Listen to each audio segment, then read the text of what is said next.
Bismillahirrahmanirrahim. Assalamualaikum warahmatullahi wabarakatuh. Alhamdulillah, puji syukur kita panjatkan kehadirat Allah Subhanahu wa Ta'ala yang dengan limpahan rahmatnya hari yang penuh berkah. Semoga saudara-saudaraku yang mengikuti video ini dalam keadaan sehat walafiat. Tidak lupa sholawat dan salam kepada junjungan kita Nabi Muhammad SAW. Allahumma sholli ala Sayyidina Muhammad wa ala alihi Sayyidina Muhammad. Saudara-saudaraku yang dirahmati Allah Subhanahu wa Ta'ala, terdapat banyak rahmat dan kasih sayang Allah Subhanahu wa Ta'ala kepada hambanya. Kaum muslimin dianjurkan agar selalu membutuhkan dan meminta kepada Allah Subhanahu wa Ta'ala dalam keadaan apapun. Rahmat Allah Subhanahu wa Ta'ala kepada hamba-hambanya meliputi banyak hal, mulai dari pahala, tolongan, tuntunan, dan perlindungan. Berbanding terbalik dengan hal-hal buruk, tamak kepada rahmat Allah Subhanahu wa Ta'ala justru dianjurkan bagi kaum muslimin. Umat muslim dianjurkan untuk tamak atau tidak pernah puas kepada rahmat Allah Subhanahu wa Ta'ala. Sampai dalam bab doa, lebih baik seorang mukmin meminta agar kesehatannya dipertahankan oleh Allah Subhanahu wa Ta'ala daripada ketika sudah sakit kemudian minta kesembuhan. Jelas berdoa jikalau kedua kondisi itu boleh, namun ketika berdoa meminta dijaga kesehatan dan dijauhkan dari sakit lebih besar pahalanya dibandingkan sudah sakit dan minta disembuhkan.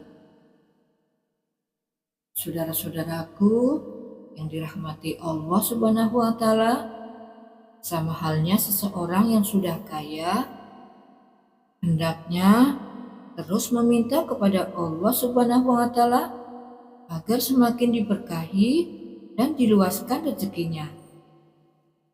Tamak dengan rahmat Allah Subhanahu wa Ta'ala lebih afdol daripada sudah bangkrut baru meminta supaya dikasih jalan keluar. Hal ini menunjukkan umat Islam memang disuruh tamak terhadap rahmat Allah Subhanahu wa Ta'ala. Allah justru marah pada hambanya jika malas berdoa. Dalam hadis riwayat Tirmizi, Nabi Muhammad SAW bersabda, yang artinya, sesungguhnya barang siapa enggan untuk memohon kepada Allah Subhanahu wa Ta'ala, maka dia akan murka kepadanya. Saudara-saudaraku, masuk surga adalah tujuan yang paling utama setiap muslim, karena kenikmatan yang akan di surga jauh lebih baik daripada apa yang didapatkan selama hidupnya di dunia. Namun, tidak semua hamba Allah Subhanahu wa Ta'ala yang bisa masuk surga. Hanya orang terpilih yang akan masuk surga, sisanya akan disiksa di neraka karena perbuatannya selama di dunia yang melanggar perintah Allah Subhanahu wa Ta'ala. Dalam hadis telah diterangkan bahwa Allah Subhanahu wa Ta'ala akan memasukkan hambanya ke surganya bukan karena amal, tapi karena rahmatnya. Ini juga berlaku bagi Rasulullah SAW. Aku tidak masuk surga karena amalku, kecuali karena rahmat Allah Subhanahu wa Ta'ala. Jadi, kita masuk surga dengan rahmat Allah bukan karena amal kita. Jika masuk surga karena rahmat Allah Subhanahu wa Ta'ala dan bukan karena amal, lantas apa gunanya umat Islam beribadah kepada Allah? Apakah amal seseorang tidak dipertimbangkan untuk masuk surganya? Saudara-saudaraku, jangan salah paham dahulu. Soal hadis masuk surga karena rahmat Allah seolah-olah tidak perlu beramal. Jadi, masuk surga bukan karena amalnya, adalah agar tidak menjadi sombong dengan ibadah yang banyak dilakukan, seolah-olah sudah punya kunci surga. Saudara-saudaraku, tujuan umat Islam diperintahkan beramal dan beribadah adalah untuk mendapatkan rahmat Allah. Rahmatnya inilah yang akan mengantarkan seseorang masuk surga. Beramal berarti kita dekat dengan rahmat Allah. Kalau tidak beramal, jauh dari rahmat Allah, jangan harap masuk surganya. Masuk surga bukan karena amal, melainkan rahmat Allah Subhanahu wa Ta'ala. Nabi Muhammad SAW yang mengatakan itu, tidak ada seorang pun di antara kita yang masuk ke surga dengan amalnya. Para sahabat bertanya, Anda juga ya Rasulullah? Kata Nabi SAW, saya juga, tapi Allah telah memberikan rahmatnya kepadaku. Misalnya, Anda berbuat dosa 50 tahun, tidak ada amal salehnya, lalu taubat di umur 51 tahun. Pas taubat setengah jam kemudian meninggal. Bisa masuk surga? Masuk surga, yang membuat dia masuk surga karena rahmat Allah Subhanahu wa Ta'ala. Apa tujuan timbangan amal kelak?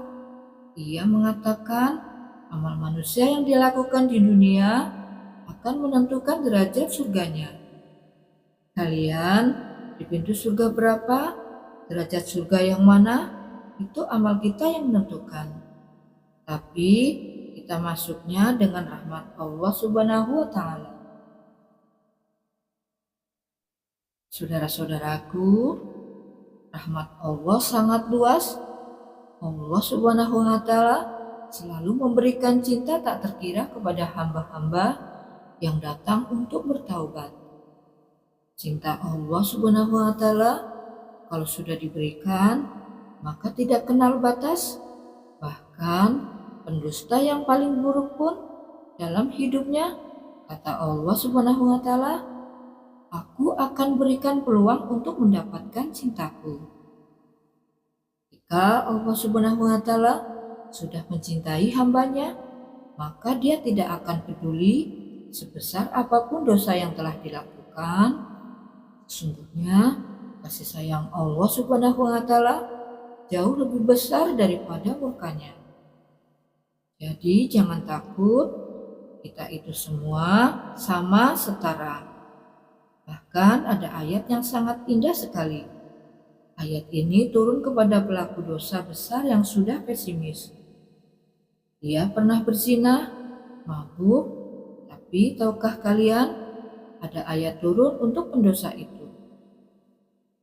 Artinya, katakanlah, wahai hamba-hambaku yang melampaui batas terhadap diri mereka sendiri.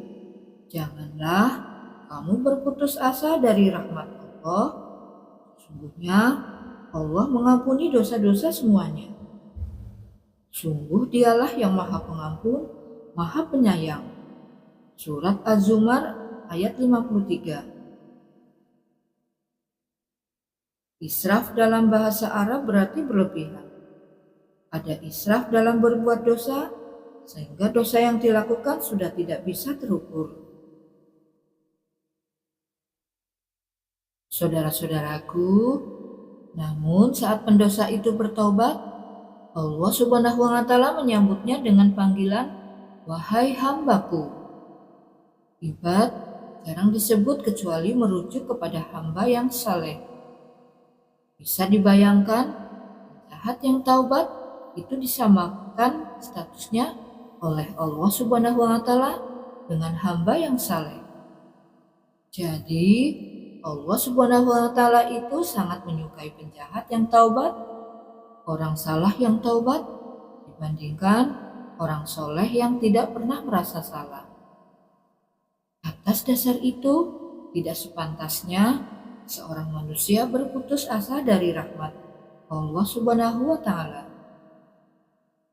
Allah Maha Pengasih yang akan selalu membukakan pintu taubat. Bahkan itu dipertegas dalam surah Yusuf ayat 87. Dan janganlah kamu berputus asa dari rahmat Allah.